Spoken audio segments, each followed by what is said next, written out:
Bismillahirrahmanirrahim. Assalamualaikum warahmatullahi wabarakatuh. Kita bertemu kembali ya di perkuliahan ke-10. Kemarin sudah UTS, ini masih proses ini ya, dikoreksi itu ya. Kita masuk ke materi baru yaitu infiltrasi.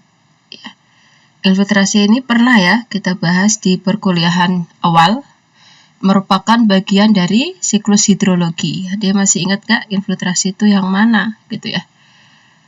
Nah, kalau di sini adalah ada gambar ya, infiltrasi itu adalah bagian dari siklus hidrologi di mana air itu yang masuk ke dalam tanah. Ya, meskipun nanti tahapannya bermacam-macam ya, ada perkolasi, interflow dan sebagainya, tapi prinsipnya adalah air itu masuk ke dalam tanah.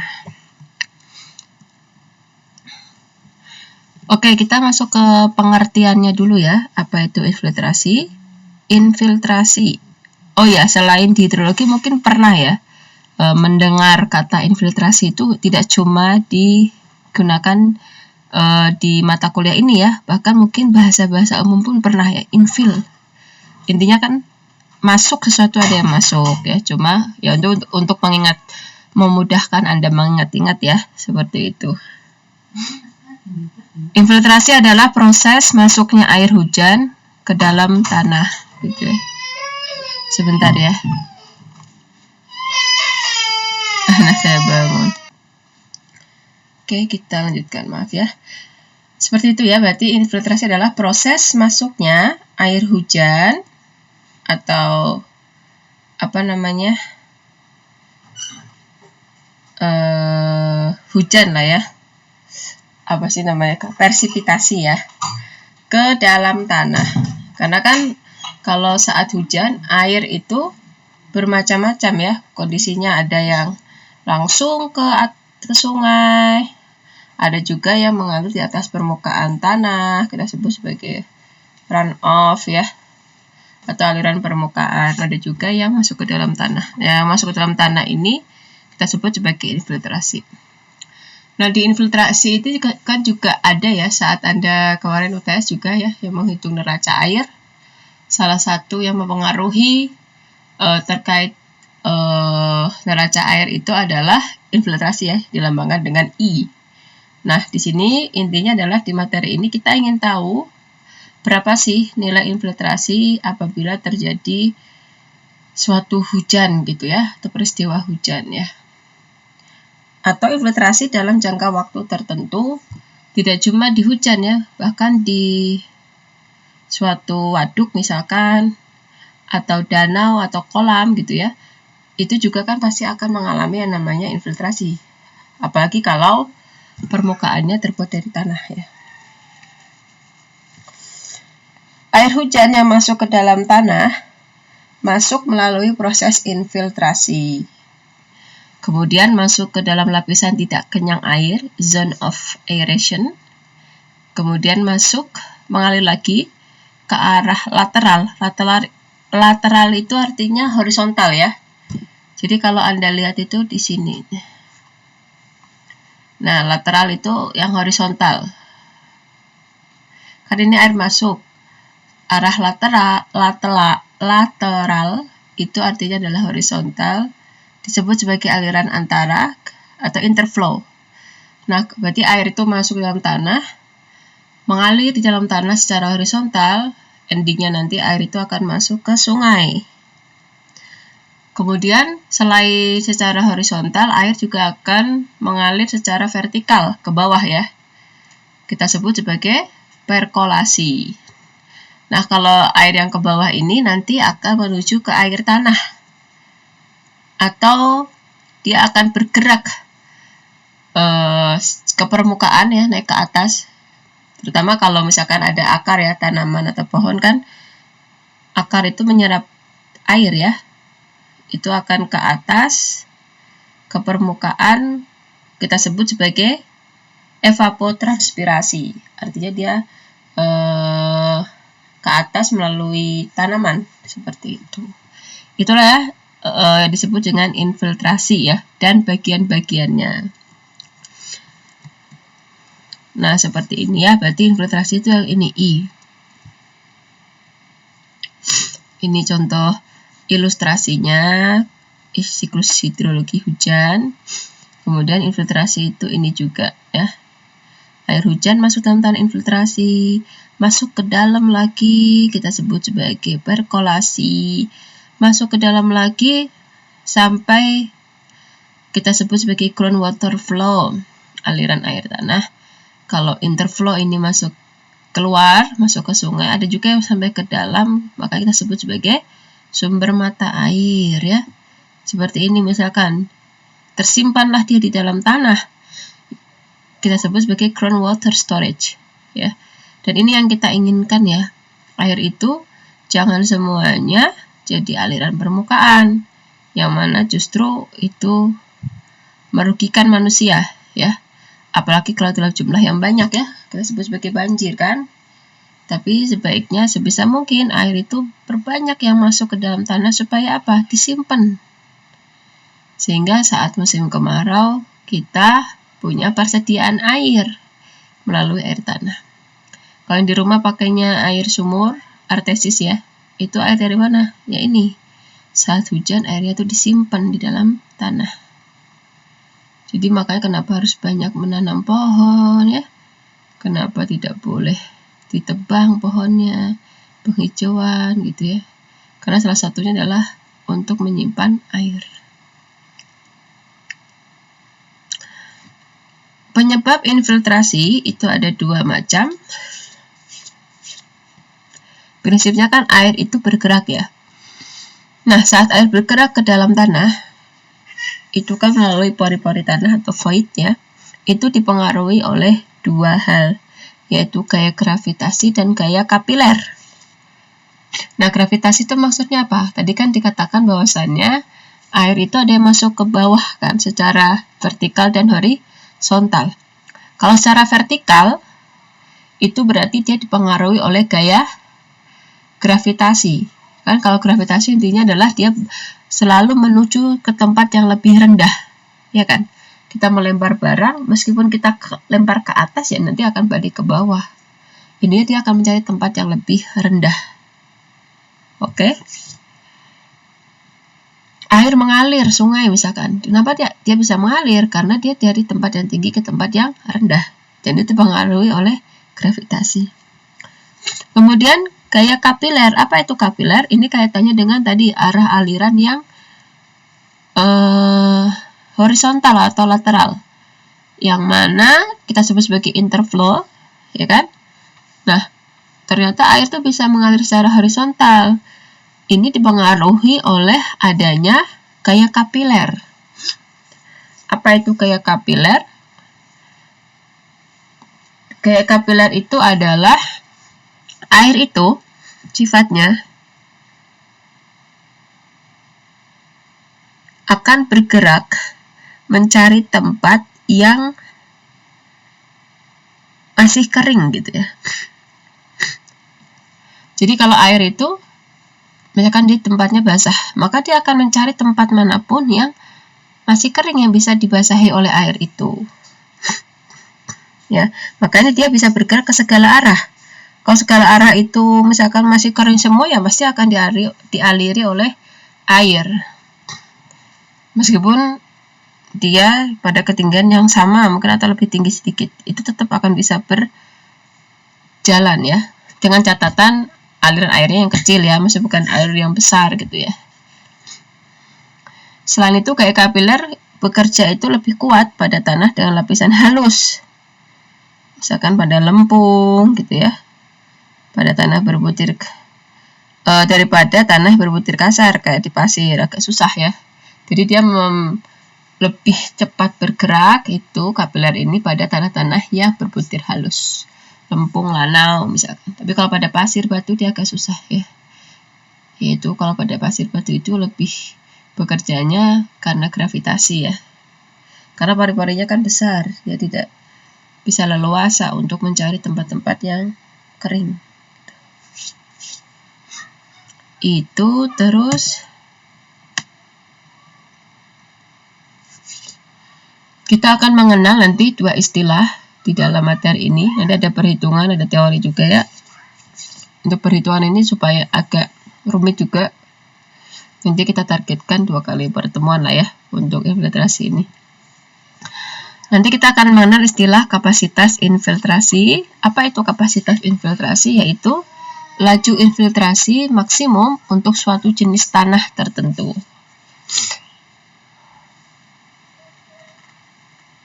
Laju itu kecepatan ya. Berarti kemampuan ya. Suatu tanah, kecepatan infiltrasi suatu tanah maksimum ya. Kalau laju infiltrasi itu adalah kecepatan infiltrasi yang nilainya tergantung pada kondisi tanah dan intensitas hujan. Kalau kapasitas kemampuan suatu tanah gitu ya. Kemampuannya seperti apa untuk mengalami infiltrasi. Kalau laju itu kecepatan infiltrasinya berapa, yang mana nilainya tergantung pada kondisi tanah dan intensitas hujan.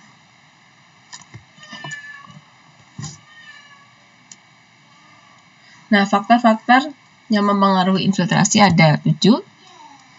Yang pertama adalah kedalaman genangannya dan tebal lapisan jenuh. Dimana semakin besar ya, genangan itu berarti aliran permukaannya. Ya kayak banjir gitu ya.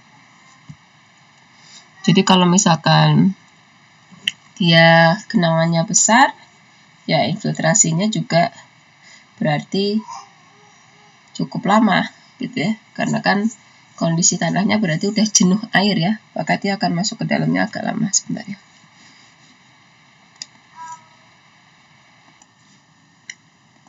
Oke, yang kedua adalah kelembaban tanah ya. Kelembaban tanah itu kaitannya dengan jumlah kadar air di dalam tanah gitu ya. Karena kan kalau kita bayangkan ya, ketika air hujan itu jatuh pada tanah yang kering, pastikan bagian atas permukaan tanah itu jadi basah ya. Awalnya kering karena ada hujan jadi basah, tapi bagian bawahnya relatif masih kering, ya kan? Nah, dengan demikian maka pada kondisi tanah yang kering, kelembabannya kecil, maka kecepatan infiltrasinya pun akan besar gitu ya. Karena adanya perbedaan yang besar dari gaya kapiler dari basah ke kering. Tadi kan sifat air itu akan mencari tanah-tanah yang kering, dia akan bergerak gitu ya. Hal ini akan berbeda apabila tanah itu kondisi sudah basah. Karena kan lama-kelamaan yang kering pun akan basah ya, lama-lama akan basah, bagian bawah pun akan basah. Sehingga bisa dibayangkan lama-kelamaan makin lembab tanahnya, maka kecepatan infiltrasinya pun semakin berkurang gitu ya. Kenapa semakin berkurang? Karena kan pori-pori di dalam tanah itu terisi oleh air ya kan. Makin lama makin basah, terisi penuh oleh air ya.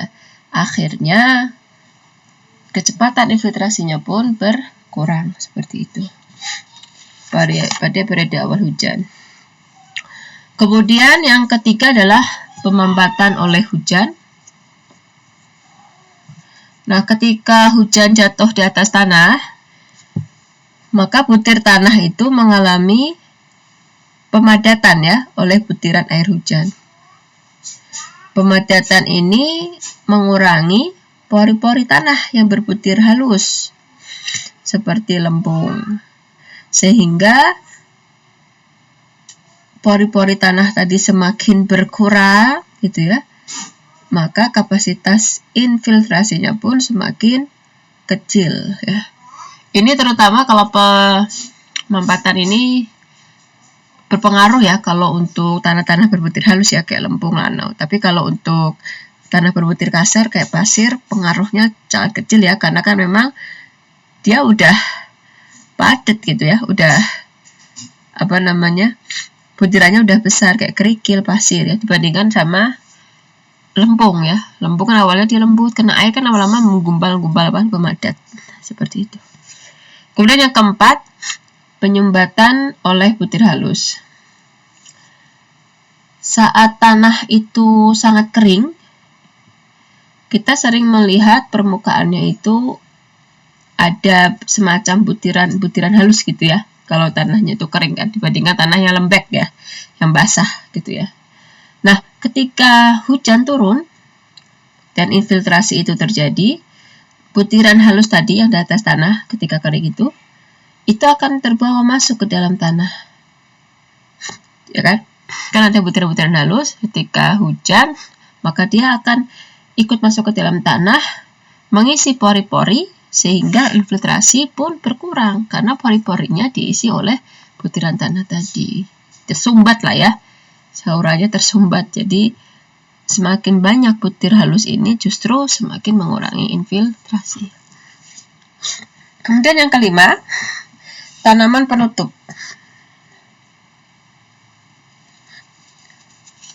Di mana semakin banyak tanaman yang menutupi permukaan tanah, kayak rumput misalkan ya, atau misalkan di hutan, maka itu justru bisa menaikkan kapasitas infiltrasi, gitu ya.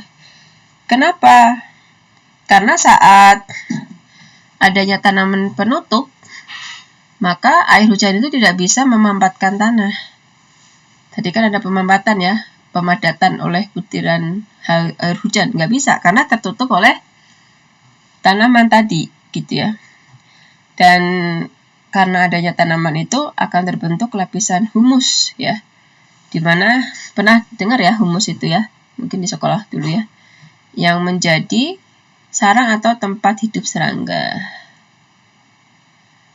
Iya kan, makanya di tanah itu kan kadang suka ada serangga ya, semut, macam-macam lah ya, hampir banyak ya di tanaman humus itu, dimana dari humus itu kan dan tempat tinggal serangga tadi ada lubang-lubang ya, sarang lah ya, kita sebut sebagai sarang. Saat hujan maka dia akan mengembang, kan yang dibuat tadi oleh serangga tadi, dan itu akan sangat permeable. Permeable itu mudah sekali dimasukin oleh air, karena tadi ada lubang-lubangnya banyak ya. Nah, makanya dengan tanaman penutup inilah justru membuat infiltrasi itu semakin besar. Ya, inginnya juga seperti itu ya, makanya kenapa sih kita itu sangat perlu sekali tanaman ya, salah satunya adalah itu. Yang keenam adalah topografi. Kondisi topografi juga sangat mempengaruhi infiltrasi tentunya. Topografi itu kan kondisi lahannya ya, konturnya. Kalau untuk lahan dengan kemiringan yang besar, berarti kayak lereng gitu ya, miring gitu ya, maka aliran permukaannya menjadi sangat besar sehingga infiltrasi jadi kecil. Karena saking cepatnya dia mengalir ya, jadi untuk masuk ke dalam tanah jadi susah karena saking miringnya, ya kan? Jadi akhirnya apa? Air hujan yang biasanya harusnya itu bisa masuk ke dalam tanah juga hanya sedikit atau kecil sekali karena lebih besar aliran permukaannya dibandingkan dengan aliran yang masuk ke dalam tanah. Karena tadi kemiringan ya, jadi kan cepat tuh jalannya, jadi nggak bisa masuk ke dalam. Adapun masuk tapi kecil, gitu ya. Nah sebaliknya kalau lahannya itu datar, maka kan air akan menggenang tuh, sehingga yang masuk ke dalam tanah itu lebih besar karena waktu yang disediakan jadi lebih besar karena menggenang tadi dibandingkan dengan yang miring ya. Kemudian yang ketujuh adalah intensitas hujan. Tentu ya, intensitas itu adalah jumlah lah ya, jumlah hujannya itu sangat berpengaruh terhadap kapasitas infiltrasi.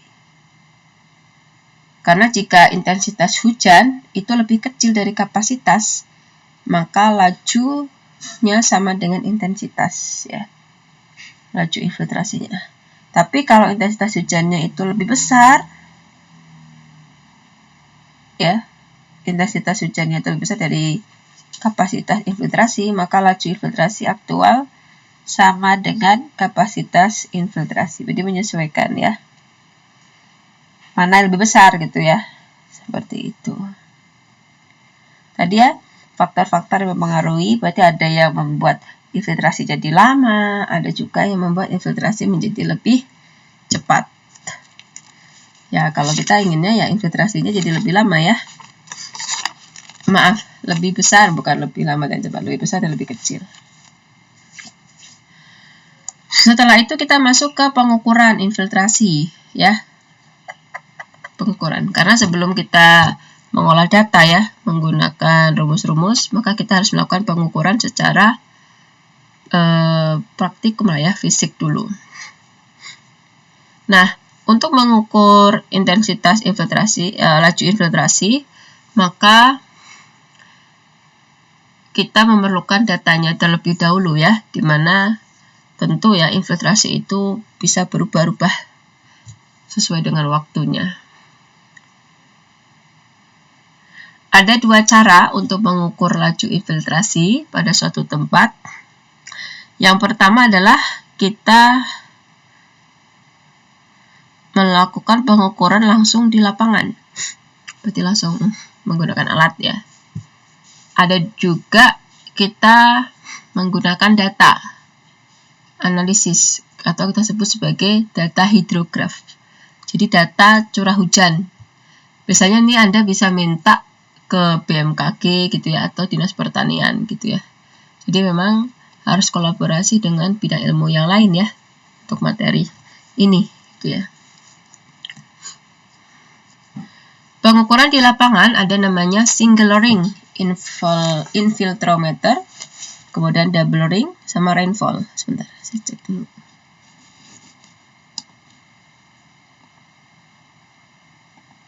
Ya. Dinamakan dengan single ring infiltrometer karena dia berupa silinder baja yang mana dia single ya, cuma satu silinder aja, satu lapis. Dia dimasukkan ke dalam tanah, kemudian di baja itu dilengkapi dengan milimeter dan hook gauge ya, maksudnya milimeter itu alat ukurnya ya, buat mengukur berapa infiltrasinya. Ini adalah alat ukurnya, ini untuk menulisnya. Dimana alat ini tadi adalah dia akan prosesnya mencatat penurunan muka air yang diisikan ke dalam silinder. Jadi dimasukkan tuh airnya ke dalam silinder, ke dalam tanah juga ya, maksudnya ditancapkan ke dalam tanah dengan jumlah tertentu, diukur dalam waktu tertentu, nanti akan kelihatan jumlah air yang masuk ke dalam tanah.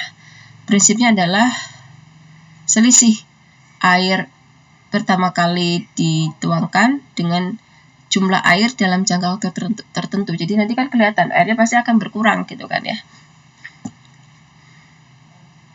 Tadi adalah single. Kalau double ring sama dengan single, hanya saja silindernya dua buah baja, dua lapis ya. Kenapa mesti harus dua lapis? Karena kan ada rembesan ke samping takutnya dan sebagainya, lebih berhati-hati. Kita lihat ya bentuknya seperti apa. Ini single ring nih contohnya. Ini kan tadi ya bajanya tadi dimasukkan ke dalam tanah, dikasih air dalam waktu tertentu, kemudian dihubungkan ya dengan milimeter dan pengukur gauge-nya. Nah, nanti diukur beberapa waktu tertentu airnya berapa ya masuk. Kekurangan dari alat ini adalah tentu tidak cuma infiltrasi yang terjadi ya saat ini itu, tapi juga ada namanya penguapan. Karena ada matahari kan di atas. Jadi air itu bisa jadi berkurang. Itu bukan hanya karena dia masuk ke dalam tanah, tetapi juga karena ada penguapan, meskipun mungkin nggak terlalu besar ya. Tergantung cuacanya juga. Ya kekurangannya itu, tapi dia simple ya. Kalau double ring gimana? Double ring kayak gini. Jadi kan single tuh cuma satu lapis ya kan. Kalau double ring dua. Tuh ada dua lapis. Kenapa mesti dua? Karena dikhawatirkan airnya nanti akan ke samping kiri dan ke kanan ya. Ada rembesan. Ya, makanya dibuatlah double ring ini. Air dimasukkan. Nah, ini contohnya alatnya.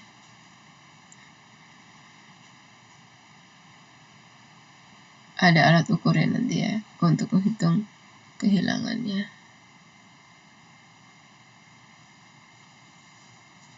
Seperti itu ya, bisa dipahami ya. Alat ukurnya. Ada juga yang lebih canggih sih ya. itu menggunakan simulator hujan. Jadi prinsipnya kalau simulator ini adalah kita membuat seakan-akan hujan tiruan ya. Jadi dibuat seakan-akan hujan beneran dengan intensitas merata yang lebih tinggi dari kapasitas infiltrasi ya. Kemudian dilengkapi dengan seperangkat alat pembuatan hujan ya, dari pompa dan stirred pipa dengan nozzle gitu ya. Nah, ini di simulator ini kita bisa ngatur ya kecepatan atau intensitas hujannya yang diinginkan itu beberapa. Nanti dilengkapi dengan alat pengukur debit, di mana untuk luas bidang yang disiram itu sekitar 0,1 sampai 40 meter persegi. Jadi seperti ini. Sebentar ya.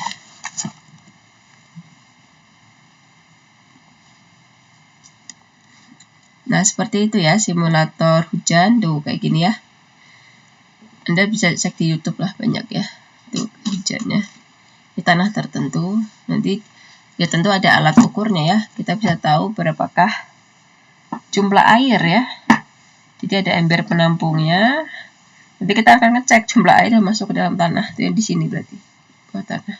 Kalau yang ketampung ke dalam ember berarti itu aliran permukaannya, ya kan? Nanti ada yang keluar di bawah sini. Ada alat ukurnya lagi. Seperti itu. Nah, ini juga bisa simulator hujan contohnya ya.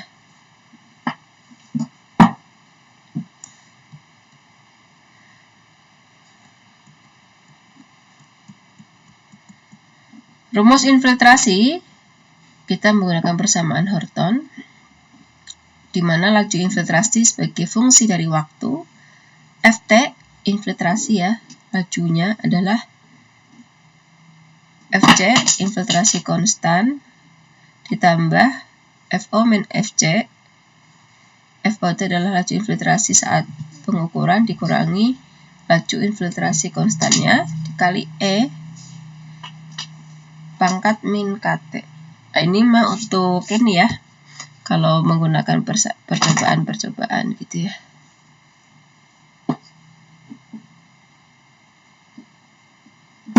Nah, itu adalah untuk menghitung kapasitas ya. Kapasitas infiltrasi sih sebenarnya ya, bukan laju ya. Nah, kita akan melihat bagaimana hubungan antara kapasitas ya, infiltrasi ini terhadap laju. Kapasitas kan kemampuan suatu tanah itu mengalami infiltrasi. Artinya dia menampung air itu berapa. Kita akan melihat hubungannya terhadap laju. Laju itu adalah kecepatan infiltrasinya.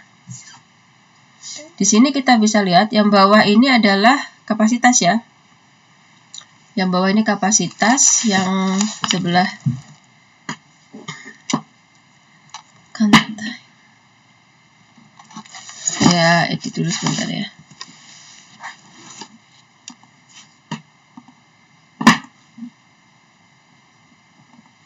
Ini adalah kapasitas.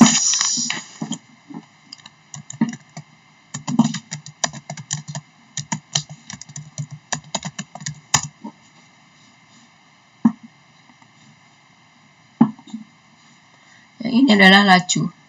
Di sini kita bisa lihat semakin besar kapasitas di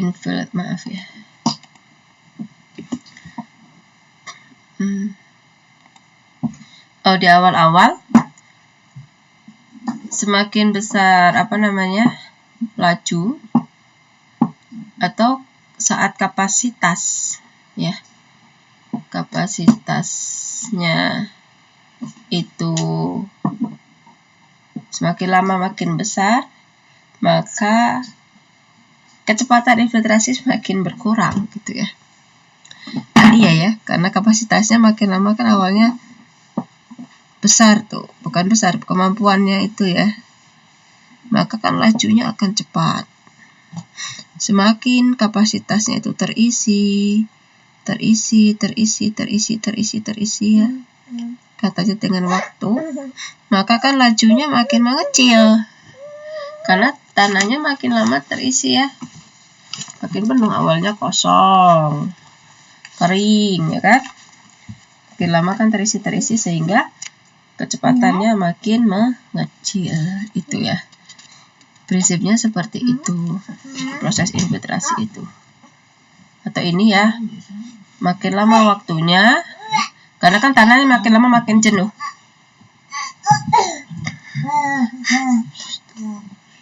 Makin jenuh seperti itu ya. Nah, selanjutnya kita ke indeks.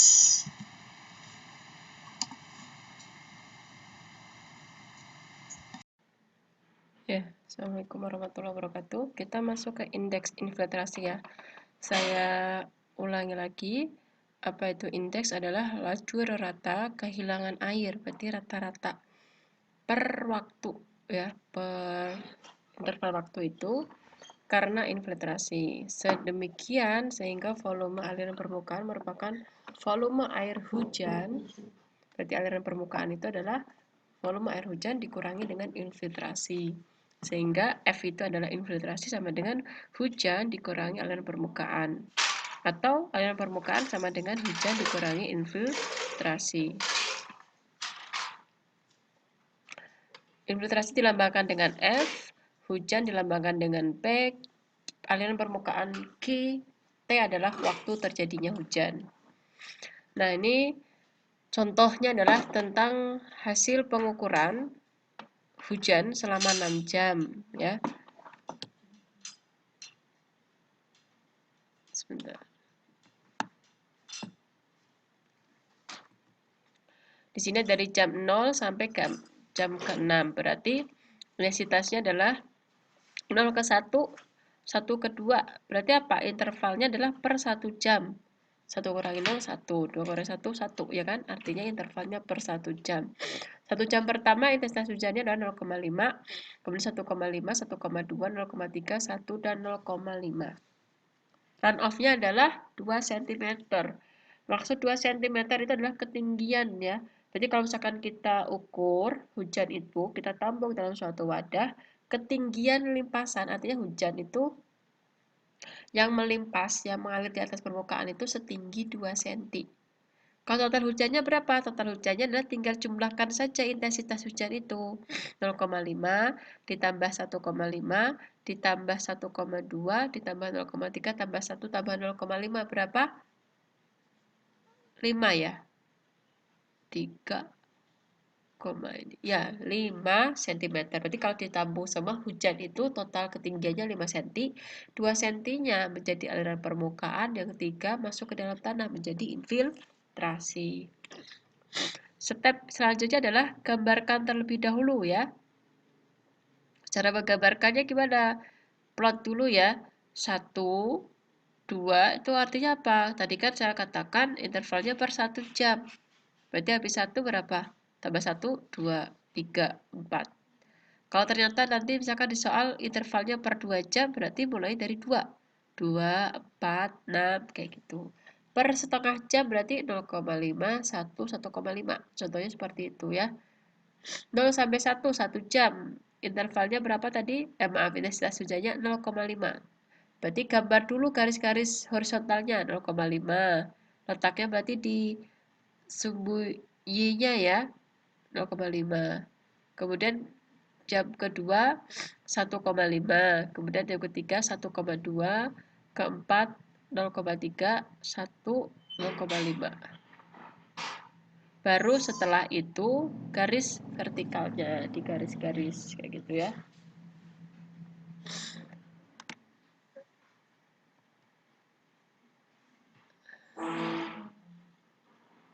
Jadi kalau menggambarkannya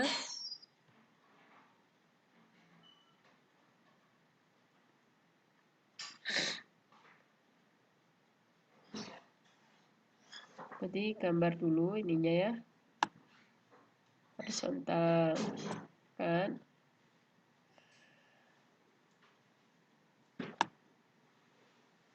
Ini saya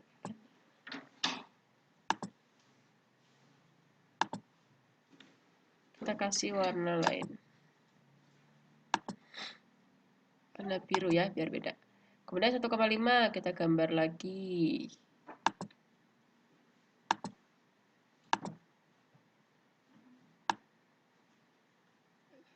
Kelihatannya di sini.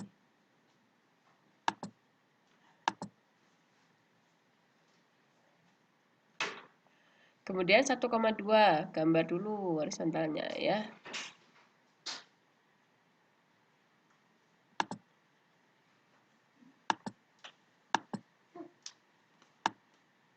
Koma 2.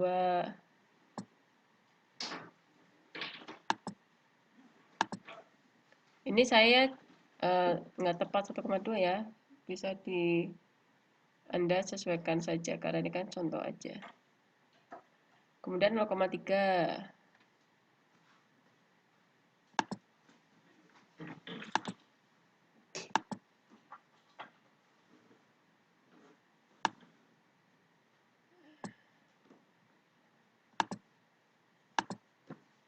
Kemudian 1 dan seterusnya ya.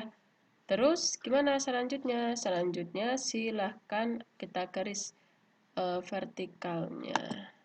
Kita tarik garis vertikalnya, kita sambungkan. Tarik gitu ya. Nah, proses pembuatannya seperti itu ya. Kemudian kita tarik lagi. Tarik lagi.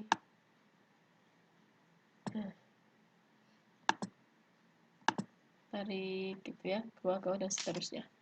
Jadi seperti itu ya cara membuat, ini namanya histogram. Nah, yang perlu diperhatikan juga adalah intervalnya ya. Kalau di sini misalkan habis 1, 2, artinya intervalnya per 1. Ya, Anda harus konsisten belakangnya sampai 1. Nggak boleh 1 loncat ke 3, kemudian 4. Tidak boleh seperti itu. Kemudian ini 0,0 bebas ya, boleh nggak harus 0,0, 0,2. Berarti mau lebih spesifik lagi misalkan 0,1 boleh, artinya intervalnya per 0,1, berarti 0, 0,1, 0,2, 0,3. Kalau ini berarti intervalnya per 0,2, 0, 0,2, 0,4, kayak gitu ya. Oke, nah itu cara membuat histogramnya.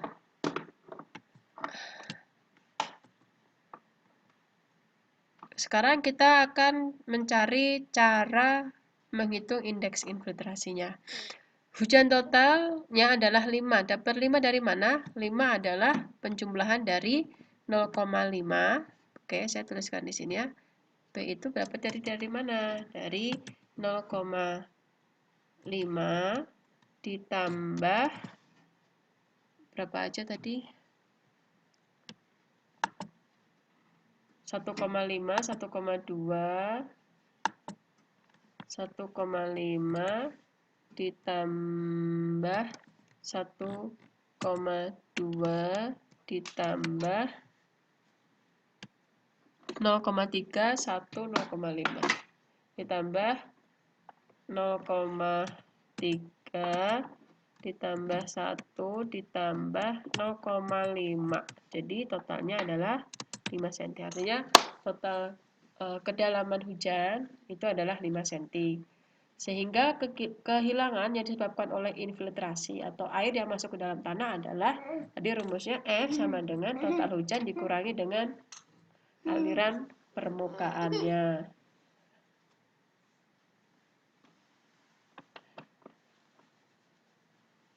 Sehingga 5 dikurangi 2. Artinya apa? Yang masuk ke dalam tanah itu 3 cm, yang 2 cm menjadi aliran permukaan. Kemudian kita akan menghitung indeks. Indeks artinya gini, rata-rata infiltrasi per tadi satuan waktu itu. Ya, jadi kalau ditotalkan, itu totalnya itu 3. Pertama kita ingin tahu berapakah, di manakah letak indeks itu. Kalau di gambar ini berarti indeksnya itu kita akan memperkirakan. Indeks ini warna merah. Kalau ini kan udah ketemu ya, cuma nanti kita yang akan menentukan. Pertama kali sistemnya adalah coba-coba terlebih dahulu. Ya, di mana ada 3 kemungkinan untuk indeks ini. Kemungkinan yang pertama, indeks ini terletak di bawah, yang paling kecil berarti berapa di sini? Yang paling kecil adalah 0,3. 3. Ya. Berarti kemungkinan pertama, indeks ini terletak di bawah 0,3. Oke. Kemudian kemungkinan yang kedua, indeks ini terletak di antara 0,3 dan 0,5. Oke. Kemungkinan yang ketiga, indeks ini terletak di antara 0,5 dan 1. Boleh misalkan 0,5 dan 1,2 boleh. Atau 0,5 dan 1,5 di antara itu boleh juga, silahkan ya. Kemudian kita coba dulu pilih salah satu dari ketiga kemungkinan itu, indeks itu terletak. Misalkan di sini saya pilih nih 0,5 dan 1. Artinya indeks ini terletak di 0,5 dan 1. Oke.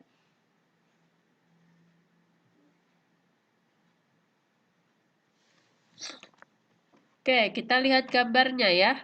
Kita letakkan garisnya terlebih dahulu. Kalau di sini kita anggap di sini dia tidak ada dulu ya.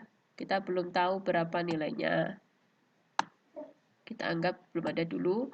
Oke, 0,5 dan 1 letaknya di sini ya. Boleh misalkan di sini, boleh juga kita taruh agak tinggi dikit nggak masalah karena kita belum tahu.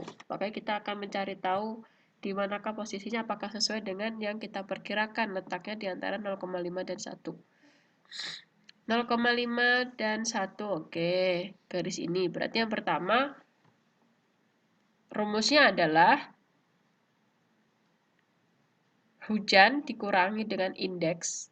Oke, 0,5. 0,5 ini letaknya di bawah garis merah, maka dia tidak bisa dikurangi ya, karena dia lebih kecil dibandingkan 0,5.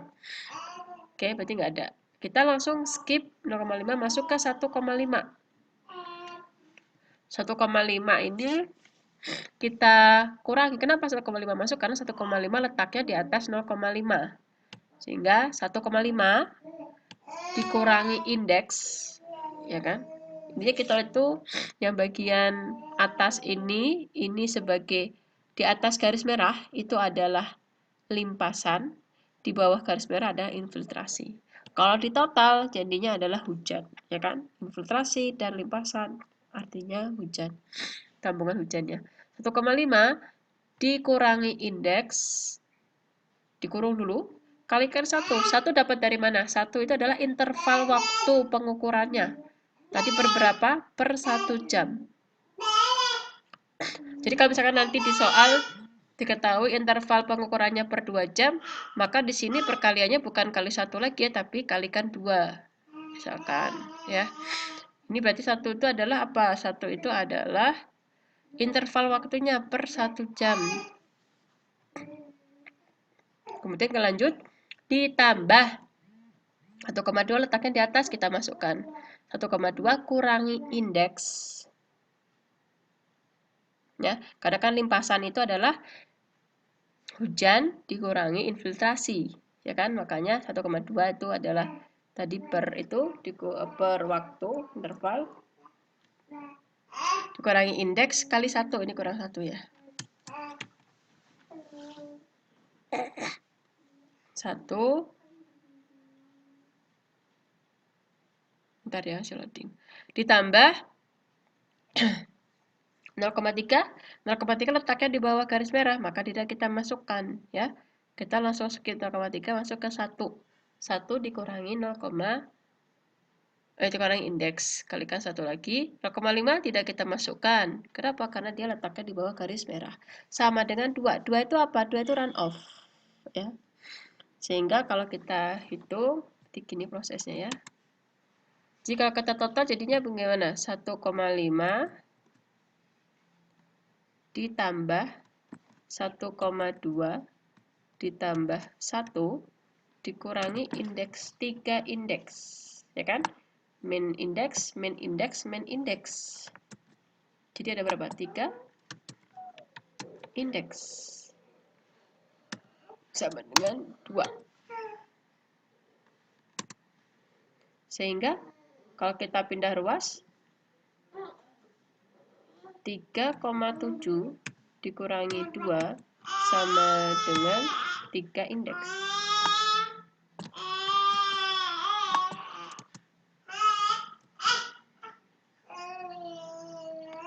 Sehingga indeks sama dengan 3,7 kurang 2, 1,7 ya. Dibagi ya, bagi 3. Ya. Sehingga indeks sama dengan berapa? 0,567 cm per jam. Kita cek 0,567 apakah sesuai dengan prediksi kita? Prediksi kita adalah dia terletak di antara 0,5 dan 1. Oh, ternyata betul. Berarti apa yang kita perkirakan tadi adalah betul tepat. Ya udah selesai. Nah, namun nanti ada kondisi di mana perkiraan kita tidak sesuai yang kita inginkan ya, maka kita perlu mencoba lagi. Kita lanjut ke video selanjutnya ya. Oke, kita lanjutkan ya. Berarti asumsi saya betul. Nah, kita akan coba asumsi yang lain. Kenapa yang lain dikatakannya salah gitu ya. Kita akan coba new slide.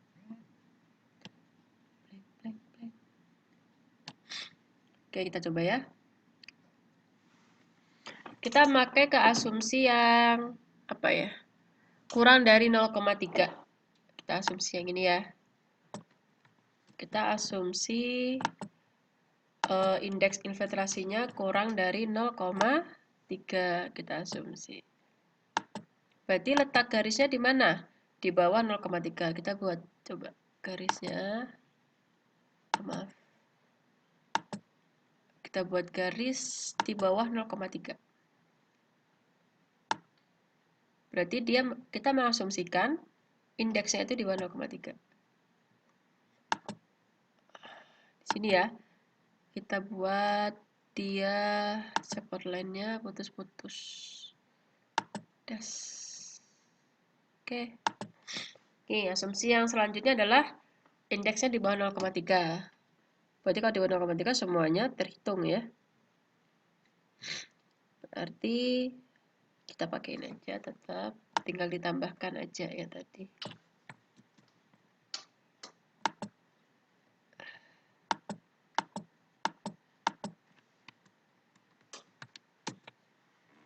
Oke. Yang pertama berarti 0,5-nya kita masukkan. Oke. Berarti kita pakai kurung 0,5 dikurangi indeks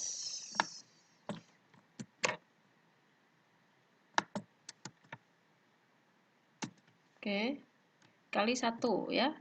Kenapa dikali 1? Karena interval waktunya adalah per 1 jam. Berarti tidak selalu 1 ya, sesuaikan sama interval waktunya. Kalau misalkan 2 berarti kalikannya 2. Oke. 1,5 oke. 1,2 sudah. Sekarang 0,3-nya kita masukkan juga. Kenapa? Karena letaknya di bawah 0,3. Jadi 0,3 ikut juga ya. 0,3. 3 dikurangi indeks kali 1. Oke, ditambah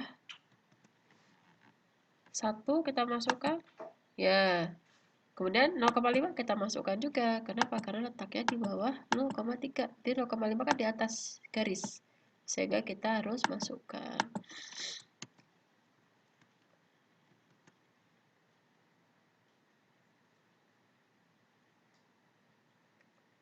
Ini 0,5 ya. 0,5 min indeks. Oke. Kali 1. Totalnya sama. Karena limpasan atau runoff aliran permukaannya adalah 2 cm. 0,5 berarti kita jumlahkan ya. 0,5 ditambah 1,5 ditambah 1,2 ditambah 0,3 ditambah 1 ditambah 0,5. Berarti berapa? 5 ya. Berarti kan ini 3 tambah 5 ya. 5 ininya ada berapa? Ada 6. 6 indeks. Sama dengan 2. Oke. Kalau kita pindah ruas berarti 6 dikurangi 2 ya, sama dengan 6 indeks. 4 sama dengan 6 indeks. Sehingga indeks sama dengan 4. Saya salah nggak sih?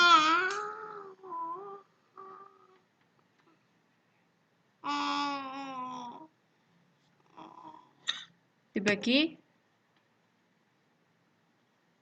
6. 4 bagi 6 berapa? 0,67. Berarti indeksnya berapa? Indeksnya sama dengan 0,67. 0,67 ternyata pada asumsi kita harusnya kurang dari 0,3. Kalau 0,67 ternyata dia lebih dari 0,3, sehingga asumsi kita adalah salah. Nah, disinilah berarti salah. Berarti nggak bisa kita gunakan asumsi yang ini, seperti itu. Ya. Kita coba asumsi yang lainnya. Ini kalau waktunya cukup ya, kalau terbatas ya. Kalau udah ketemu langsung ya udah, nggak usah ngitung-ngitung lagi ya. Asumsi selanjutnya adalah di antara 0,3 dan 0,5. Berarti letaknya di mana? Di sini. Ya. Letaknya di sini. Kalau ini caranya hampir sama. Asumsinya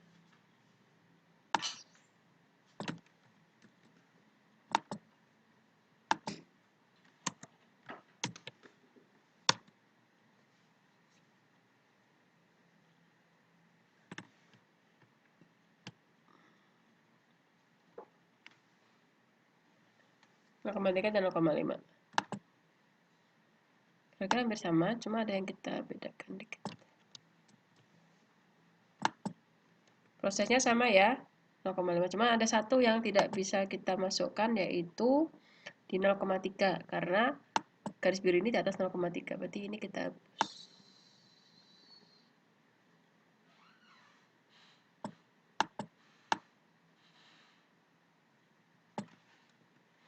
Seperti ini ya. Sehingga totalnya berarti 0,5 seperti yang ini.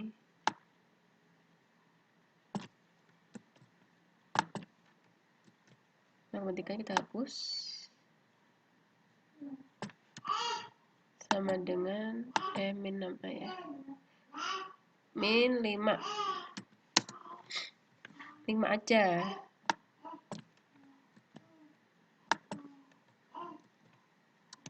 Sama dengan 2. Kalau di total berarti berapa ini? 5,7 ya. Oke, 5,7 dikurangi 2 sama dengan 5 indeks. 5,7 kurangi 2, 3,7 sama dengan 5 indeks. Sehingga indeks sama dengan 3,7 dibagi 5. Berapa? 3,7 bagi 5.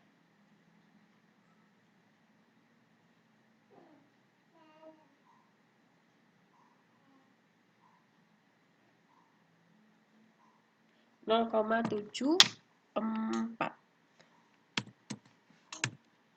Oke, kita cek apakah sesuai dengan asumsi kita. Asumsi kita adalah antara 0,3 dan 0,5. Ternyata 0,74 itu lebih dari 0,5 ya kan? Berarti bukan di antara ya. Sehingga asumsinya apa? Salah. Salah. Tuh ya. Ini buktinya bahwa yang lain salah. Jadi kira-kira seperti itu ya. Cara menghitung indeks infiltrasi.